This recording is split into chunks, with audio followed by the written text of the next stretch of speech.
Very good morning to all once again. 11 Commerce, Statistic and chapter number 4. In last particular lecture that we learn about quartile deviations and in different types of data, whether it is row form or group form, okay, or in the form of classes, frequency is given. How to find out quartile deviations that we have to learn with the help of example number 7 up to 7. Okay, so 5, 6 and 7, 3 examples are there which is related to quartile deviations, and right now we are going to discuss advantages and disadvantages of quartile deviations, how it is useful and what are the limitations of quartile deviations. So we have to learn and complete the topic, that is quartile deviations. So in advantages, number 1, the quartile deviation is clearly defined measures of dispersions. Okay, because in that particular thing, what happened?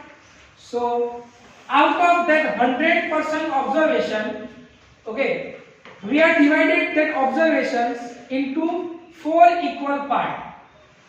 How many equal parts? That 4 equal parts. That is called Q1, Q3, and here Q2, which is denoted as M, that is median, M0 and X bar. The value of mean, median, mode as well as Q2 will be same. So here in dispersions of measures that we can see quartile deviation is there, which is help of Q1 and Q3, which shows the dispersions of measures. So there is number 1 advantage. Next, number 2, its computation is very simple. So simple. In any of examples, first of all we have to find out Q1, then we have to find out Q3, and on the basis of these two data we have to find out quartile deviations as well as coefficient of quartile deviations. And what is the formula of quartile deviations? So here QD is equal to Q3 plus Q1 divided by 2. Sorry, minus. Okay, and here coefficient of QD is equal to Q3 minus Q1 divided by Q3 plus Q1. So here on the basis of two quartiles, Q3 and Q1, we have to find out dispersions of measures, that is quartile deviation. So it is very useful and very easy for the computation. Next, number 3, its value is not affected by unusually small or large observations of data, as only middle 50% observations are taken into account for the computation of quartile deviations. How many observations that we have to take? Middle 50%. It means that, understand, 100% is that this is 100% started from 0. Okay, so in our calculations, what we have to take? First of all, we have to take Q1, then we have to take Q3. Okay, so that they are divided into 4 equal parts. It means that 0 to Q1, how many percentage? 25. Then 0 to Q3, how many percentage? 50%.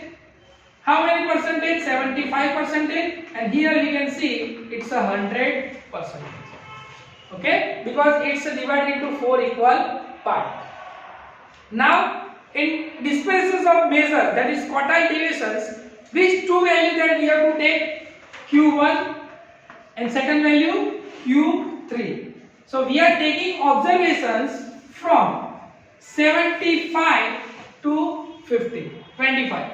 Okay, so 75 minus 25, how many percentage is that? 50%. And we can see middle 50% because we have to left this 25%, and here we have to left this 25%. So middle 50% is that we have to take when we are calculating of which type of quartile deviations.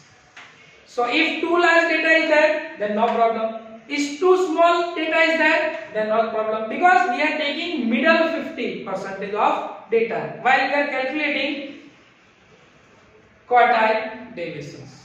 Okay, so here middle 50%, because we have to take two values, Q3 and Q1, two values that we have to take over here. So this is number 3. And last, number 4, it is only measures of dispersion which can be computed if frequency distribution has open or close-ended class.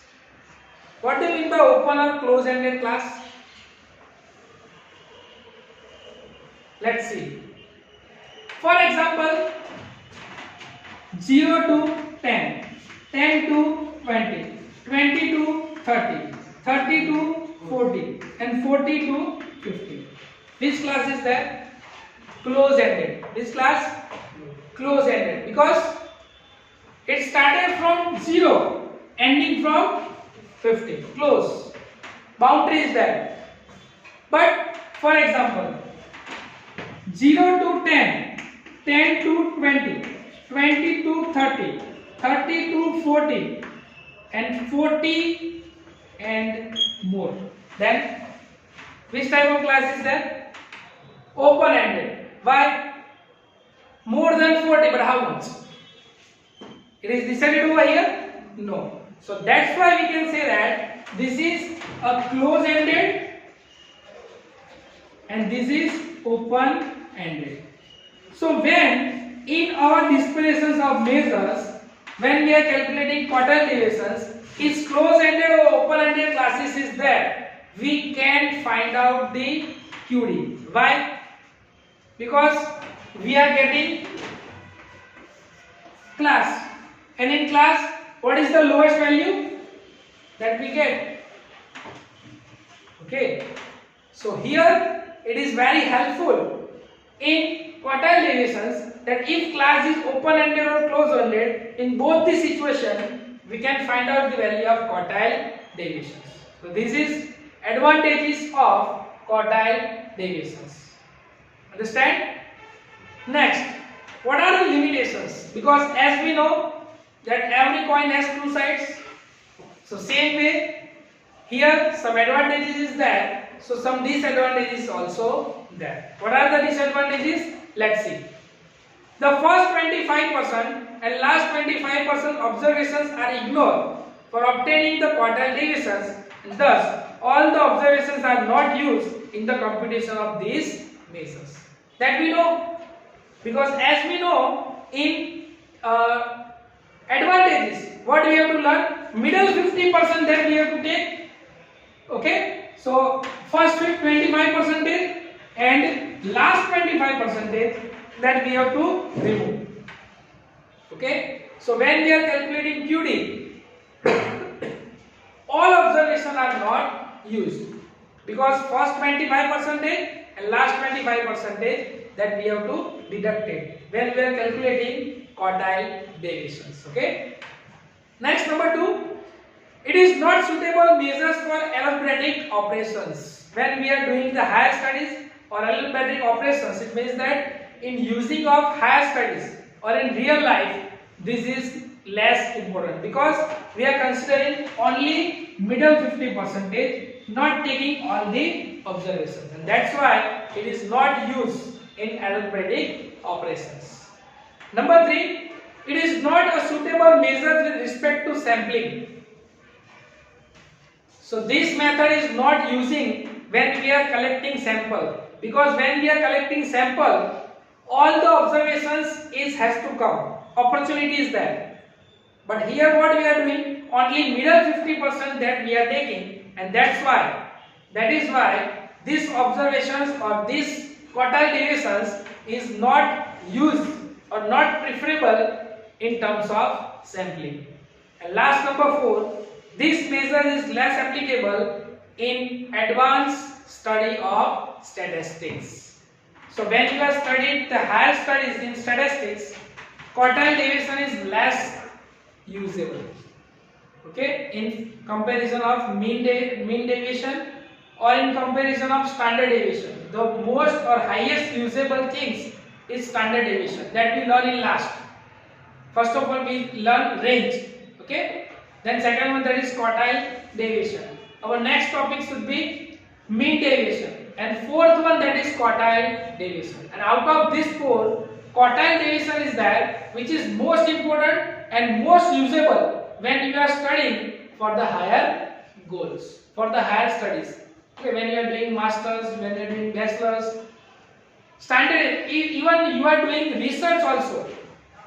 Okay, quartile deviations, instead of quartile deviations, standard deviation is there, which is most usable, most trustable measures of the disparitions. Okay, so in comparison of others like standard deviation, quartile deviation is less usable in our future advanced study. Okay, so these four advantages and four disadvantages of the quartile deviations. Okay, what we learn up to this level in this chapter? First of all, we learn meaning of disparitions. Okay, absolute measures and relative measures, two topics that we have completed. Then after, four types of dispersion of measures is there. Number one, that is range. Second one, quartile deviations. Third one, mean deviations, and fourth one, that is standard deviations. Out of that four, two that we have completed. Number one, range, and now second one, that is quartile deviations. Now on next part, that is on next lecture, that we learn about mean deviation. Okay, thank